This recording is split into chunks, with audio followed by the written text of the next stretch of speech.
Okay, so here's what nobody told me. Korea, Nigeria, we're actually more alike than we think. Like before I started learning about the Korean culture, I used to think everything would be so different. But almost the more I look, the more I'm like, wait, but we do this now. So today I'm showing you some Korean habits and traditions that low-key matches Nigerian culture. If you are Nigerian, prepare to say at least 3 times, removing shoes before entering the house. Let's start with a very familiar one. Koreans don't enter the house with outside shoes. Never. And honestly, that's us too. Nigerians remove their shoes before entering the house because house is house. In Korea, this comes from a traditional home layout where people sat, ate, and slept on the floor. So the floor had to stay clean. Our Nigerian mothers don't take this one lightly at all. If you carry outside slippers inside the house, the eyes they will give you alone, you will know that you've already committed sin. So this one, we strongly relate. I believe when I say we strongly relate, you also know that we strongly relate. Respect through speech and body language. Another similarity, respect is a very big deal for both Koreans and Nigerians. In Korea, they have honorifics, like different way of speaking. You know, it depends on who you are talking to. If you're talking to an elder, you have to be more polite. Like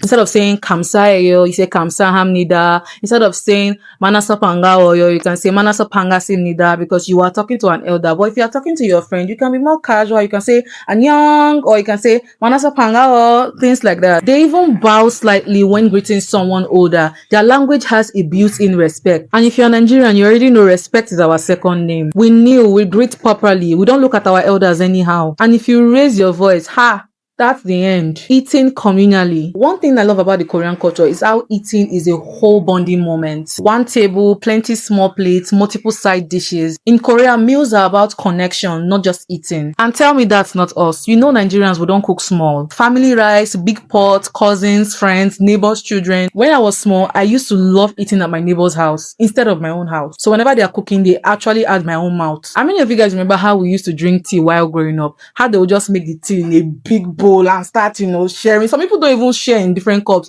In that big bowl, everybody will be chipping their bread and eating together. This just shows that food is community for both cultures, both the Korean culture and the Nigerian culture. Family values are strong. Koreans are big on family. Decision making, traditional holidays, everything literally evolves around family. Chuseok, their Thanksgiving, literally looks like December in Nigeria. Food, family, traveling home, celebrating ancestors, and that's exactly how we roll in Nigeria. December in Nigeria, everybody is traveling home to go and do ombele, and that reminds me, December is also coming. Hope you're preparing to travel home. In Nigeria, during the holidays, the village is always full, the house is always full, and it's always filled with love. So yes, the love for family, same energy, deep ancestral and ritual respect. One thing that really shocked me is how Koreans and Nigerians honor their ancestors in a very intentional way. In Korea, there's something called jesa, a traditional ancestral rite where family prepare food and gather to honor their forebears. It's not a small thing, it's a full cultural practice about memory, lineage, and connection. And if you look at Nigeria, especially in places like the Yoruba or the Igbo land, families also have traditions where they remember their ancestors through rituals, festivals, and family ceremonies. It may look different, but the purpose is the same, keeping the past alive. So yes, both cultures take ancestral respect seriously. It's not spooky, it's identity, it's heritage. Love for traditional markets. Koreans love their traditional market. Local sellers, fresh produce, and loud bargaining. And Nigerians, please, that's our home. Balogun, Tejo Osho, Yenogwa Market, My 12. Same chaotic energy, same negotiation skills, same fresh food. We both hold our traditions like treasure. Koreans and Nigerians might be modern, tech-driven, and global, but when it comes to our traditions, we got it with our full chest. In Korea, you still see people proudly wearing their hanboks during holidays, weddings, and big celebrations. Even foreigners travels there just to experience it. The palace culture, the dance, the song,